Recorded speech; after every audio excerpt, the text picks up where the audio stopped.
Ladies and gentlemen, my name is Dietrich, and today I'm going to try to help you answer the age-old question. Should you buy a Toyota Corolla Cross or a Honda HR-V? These two subcompact SUVs from the two most well-established Japanese automakers appear very similar on paper, but what are the actual differences in the real world? Today, we will try to find that out. Since the HR-V is only available with a standard gasoline engine, at least where I am in the United States, and since I haven't yet driven a Corolla Cross hybrid, we will be comparing the standard engine versions of these cars.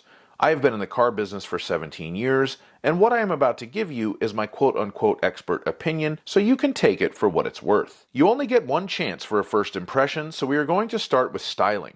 The Toyota Corolla Cross lives up to the Toyota Corolla part of its name by looking bland and inoffensive, but also generic and unexciting. To me, the Honda HR-V looks a little bit like a very pretty jelly bean, with its super smooth sides but nice looking proportions and LED running lights front and rear. I give the point for styling to the Honda HR-V. Next, we will move on to the powertrains. Here, the cars look almost identical, with the HR-V and the Corolla Cross offering 2-liter naturally aspirated 4-cylinder engines mated to CVT transmissions. However, the Toyota puts out 169 horsepower and 159 torque, and the Honda only manages 158 horsepower and 138 torque. You definitely notice the difference when driving these two cars, as the Toyota had perfectly fine acceleration and even feels a little bit faster than its numbers would suggest, and the Honda is downright slow. Blame the low torque rating on the HR-V for that. I could forgive the slowness if it equaled superior fuel economy for the HR-V, but sadly it does not. The HR-V is rated 32 miles per gallon highway by the EPA for the front-wheel drive model that I drove, and the Corolla Cross is rated 33 miles per gallon highway,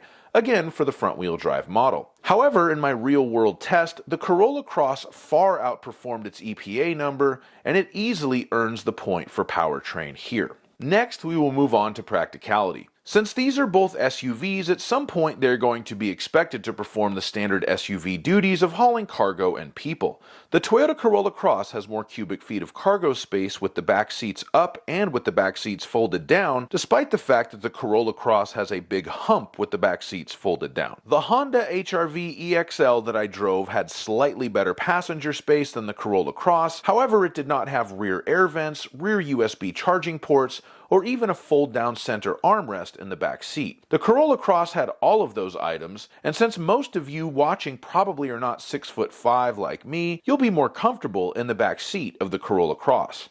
Therefore, it gets the point for practicality. Next, we will have a look at features. The HR-V that I reviewed was an EXL model, and the Corolla Cross I reviewed was an XLE with the convenience package with options that gave it a JBL premium sound system, a power moonroof, and a power liftgate. The premium sound and the power liftgate are not included on the Honda HR-V, despite the fact that the MSRPs on these two cars are very close to each other. Otherwise, they both offer modern amenities like wireless Apple CarPlay and Android Auto, dual-zone automatic climate control, heated seats, wireless charging, power driver's seat, and digital gauge cluster. It should be noted that the Honda's digital screens are a little bit larger and nicer looking, so if the most modern looks and styling on the interior are important to you, the Honda HR-V EXL might be the one for you. However, based on its better stereo, power liftgate, rear air vents, and rear USB ports, not to mention its much wider selection of available models and option packages to suit individual needs, I give the point for features to the Toyota. The final thing I will touch on is safety features. Here, these two cars are pretty well matched. The Corolla Cross comes standard with Toyota Safety Sense 3.0, and the Honda HR-V comes standard with Honda Sensing. That means you get forward collision alert, emergency braking, lane departure warning, lane keep assist, and adaptive cruise control as standard on both cars. Blind spot monitoring is also included on the higher-end models. I give kudos to both Toyota and Honda for making their safety systems standard on these models. As I was playing around on Porsche's website yesterday, an adaptive cruise control is a $2,000 option on a 911 Turbo, which already has a base price of about $200,000. 1 point to each car here. So after all that, the final score is 4 points for the Corolla Cross and 2 points for the Honda HR-V. Quite frankly, based on its features, its performance, and its fuel economy, I definitely think the Corolla Cross is the better value between these two. I can see choosing the Honda HR-V if you're in love with its smooth styling and modern looking cockpit, but for no other reason than that.